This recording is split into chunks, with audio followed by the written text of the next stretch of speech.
देश में चल रहे लोकसभा चुनाव में गोड्डा के अनुसूचित जाति समाज के युवाओं ने दलित विरोधी महागठबंधन के खिलाफ मोर्चा खोल दिया। आज गोड्डा के दलित एक्टिविस्ट रंजित कुमार एवं एडवोकेट सिंटू ने मधुपुर में प्रेस कॉन्फ्रेंस कर दलित विरोधी महागठबंधन का चेहरा उजागर किया।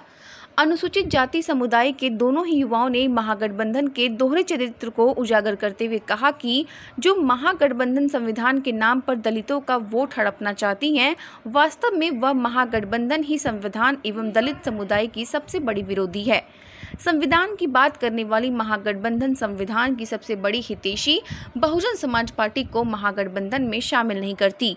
साथ ही भीम आर्मी के संस्थापक चंद्रशेखर आजाद रावण के नगीना लोकसभा क्षेत्र में अपना उम्मीदवार उतार देती है।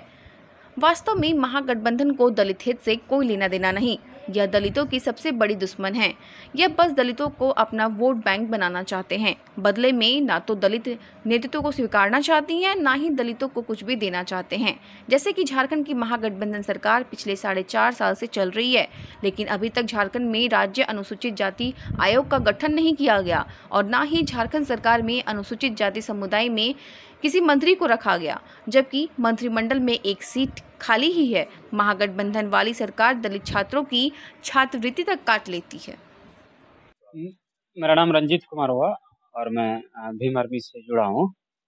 और अभी आज का विषय ये था कि इंडी गठबंधन जो महागठबंधन कहलाते हैं, इनके द्वारा अभी देश और वो राज्य में कई जिलों पे गोड्डा लोकसभा सहित में जो चुनाव लड़ा जा रहा है, ये बेसलेस एजेंडा के साथ लड़ा जा रहा है।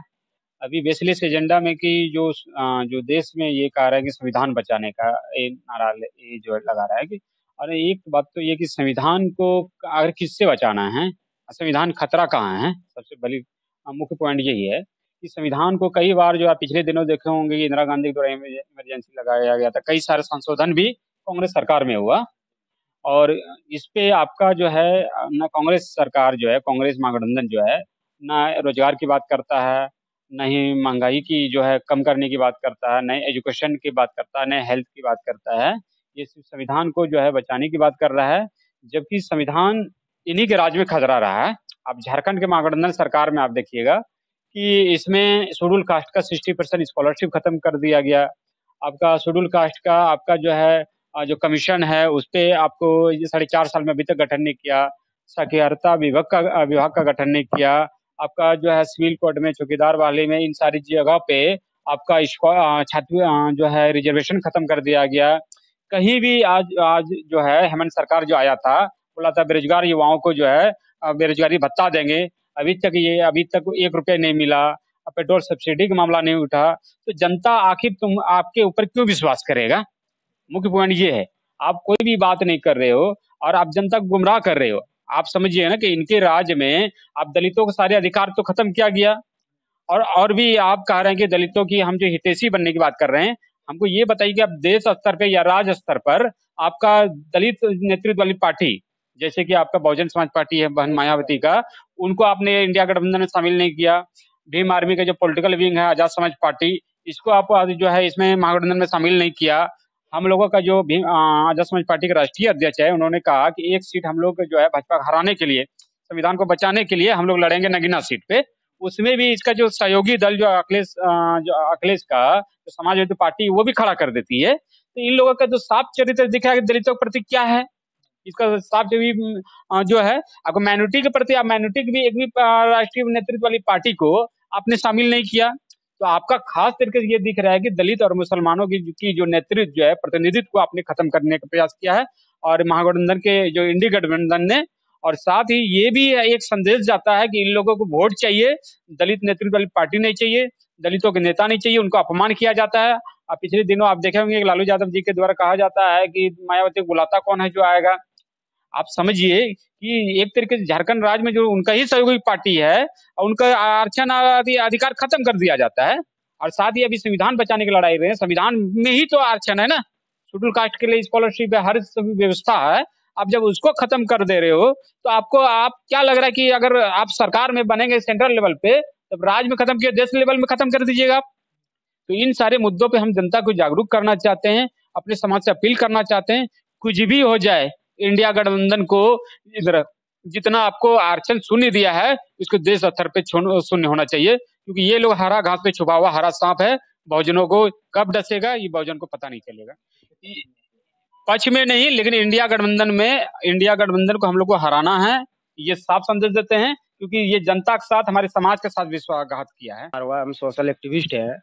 देखिए सर, इस देश में अभी जो हालात चल रहा है हम लोग का, जैसे महागठबंधन बोलता है कि हमारा देश का संविधान खतरे में है, तो इस विषय को लेकर के जब हम सोचते हैं कि संविधान कैसे खतरे में है, उस चीजों पे इंडिया गठबंधन अभी तक कोई अपना व्यक्तिगत राय निकाला है कि कैसे संविधान खतरे में। सिर्फ दलितों को बरगलाने का प्रयास जो किया जा रहा है कि नहीं संविधान खतरे में, आरक्षण खतरे में है। हमें लगता है कि इस देश में दलित को सिर्फ उसका वोट बैंक बना के रखा गया है, लेकिन उसको लेकर के आज तक कोई विचार विमर्श नहीं किया गया है। जैसे अभी हमको पता चला कि चंद्रशेखर आजाद जी जो है भीम आर्मी के, उनको नगीना में एक सीट था, वहां पे जब इंडिया गठबंधन के लिए बात किया गया कि छोड़ दिया जाएगा, लेकिन इतना ही दलित हितैषी है महागठबंधन के लोग, तो फिर एक दलित के लिए क्यों नहीं छोड़ता है। जब आप ममता बनर्जी के लिए, जिसका अस्तित्व नहीं है, उत्तर प्रदेश में आप एक सीट छोड़ते हैं, लेकिन वहां पे आप चंद्रशेखर आजाद जी के लिए नहीं छोड़ते हैं। इतना दलित हितैषी होने के बावजूद भी आप बहन कुमारी मायावती, जो राष्ट्रीय स्तर पे हमारे बहुजनों का लीडर है, अब उसको इंडिया गठबंधन में शामिल नहीं करते हैं। इससे कहीं न कहीं इंडिया गठबंधन में एक जातिवादी गलत मानसिकता है। हमारे दलित समाज को सिर्फ ये बरगलाने का काम करते हैं। लेकिन जैसे अभी झारखंड में हम लोग सुनते आ रहे हैं कि हर ओबीसी हो, एसटी हो, सबका छात्रवृत्ति क्या है ना, कम नहीं किया गया, लेकिन हम लोग का एससी समाज का छात्रवृत्ति जो है 70% उसको खत्म कर दिया जाता है। क्या यही इंसाफ है? आज तक जैसे 4.5 साल 5 साल होने लगा, हमारा गठबंधन का एक भी वैकेंसी नहीं आता है। सिर्फ दलित को एक वोट बैंक बना के रखा जाता है पूरा।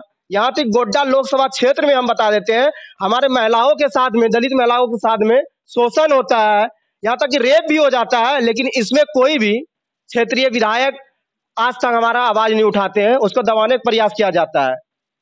कहाँ तक ये उचित होता है? जब आप उस लेवल पे काम नहीं कर रहे, आप दलित को बोल रहे हैं आपका संविधान खतरे में, संविधान खतरे में। क्या संविधान कोई ऐसा वैसा बुक है जो उसको संविधान को खत्म कर देगा? अरे बाबा साहब का संविधान बनाया हुआ है, उसको खत्म करने से पहले अगर जिस दिन संविधान खत्म होगा ना, उस दिन कोई ये इंडिया गठबंधन हो और कोई भी पार्टी हो, ये नहीं आएंगे। सबसे पहले यहाँ पे बहुजन समाज का व्यक्ति आएगा, बाबा साहब का औलाद आएंगे, और कोई नहीं आ सकता है सर। दलितों को हम लोग यही समझाने का प्रयास कर रहे हैं कि आप लोग सोच समझ के वोट कीजिए, क्योंकि यहाँ पे हम लोग का वोट बैंक बनाया जाता है, मेरे लिए काम नहीं करता है। और दलित समाज मेरा शिक्षित है, वो समझ रहे हैं कहाँ पे वोट करना है, क्योंकि ये इंडिया गठबंधन जैसे व्यक्ति जब बहन कुमारी मायावती को नहीं ले सकते, चंद्रशेखर को नहीं लेते हैं, तो इससे मतलब यही है कि हमारे लिए दुश्मन सबसे बड़ा इंडिया गठबंधन है। और ये बोलते संविधान में सबसे ज्यादा अगर कोई किया है संशोधन अभी तक में, तो यही कांग्रेस की सरकार ने किया, इंदिरा गांधी ने किया उस समय। तो ये दलित को बरगलाने का प्रयास होता है सर।